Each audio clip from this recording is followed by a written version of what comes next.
غم باندې ککړ ټول پاکستان در پسې جاړي یحیی بچی راچوچ هر انسان در پسې جاړي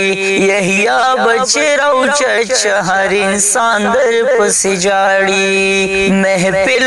کو نیمګړې مور او پلار پوزړه سوري شو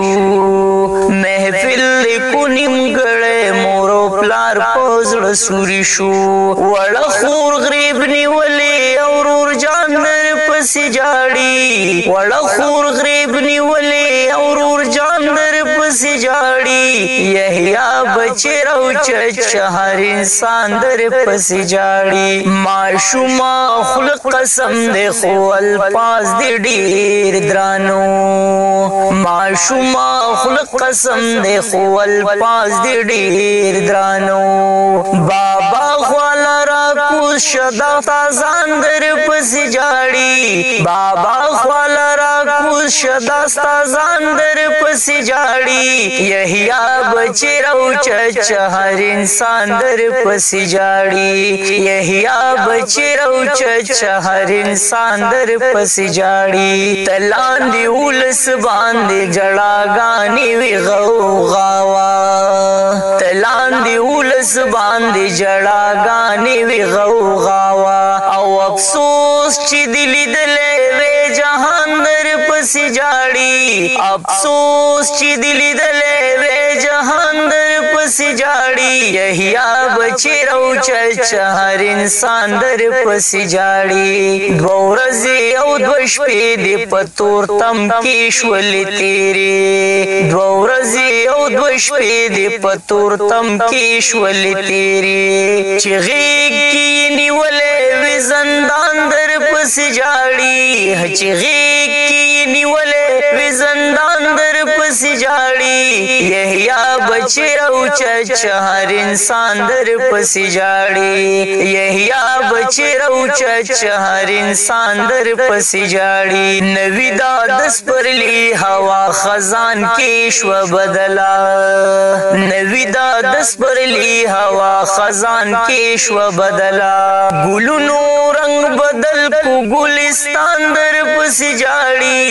ګلونو رنگ بدل کو ګلستان در پسې جاړي یحیی بچی راوچچ هر انسان در پسې جاړي په غم باندې ککړ ټول پاکستان در پسې جاړي په غم باندې ککړ ټول پاکستان در پسې جاړي یحیی بچی راوچچ هر انسان در پسې جاړي یحیی بچی راوچچ هر انسان در پسې جاړي څنګه چې تاسو ته معلومات دي ملګرو چې په خیبر کې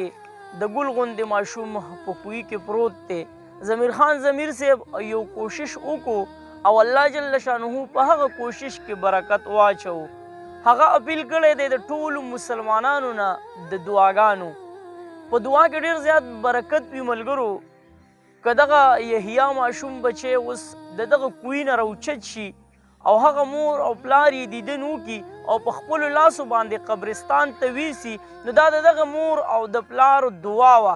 په هغه ټایم کې به د دې مور او د دې پلار د زړه نه یو دعا راوتې وه چې یا ربه زموږ دا ماشوم بچی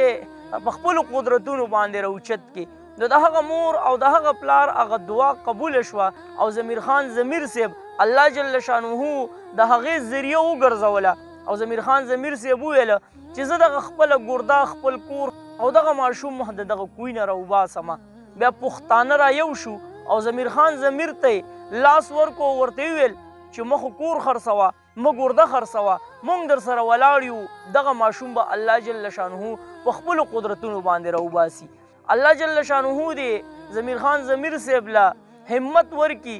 چې د هغه هم یو ارمان دی چېرې دا ماشوم راوچت شي او په قبرستان کې ښخ شي او د هغه مور او د هغه پلار نه هم اجازت میلاو شو چې او تاسو زموږ دغه د زړه ټوکړه راوباسئ او مونږ یې اخیری دیدن وکړو په خپلو لاسو باندې قبرستان ته ویسو هلته یې ښخ کړو نو ټولو ته درخواست دی عجزانه چې ډېرې زیاتې دعاګانې وکړئ چې دغه کوشش او دغه پښتانه چې راغونډ شو او یو کوشش وکړو چې الله جل شانه په دغه کې برکت واچوي ما نوید رحماني په خپلو دعاګانو کې یاد ساتئ تاسو زما په دعاګانو کې هر وخت اخر کې اواز پاکستان زنده باد پښتون زنده باد تل دې وي آباد دی زموږ وطن پاکستان دی او مسلمان دی. الله پامان.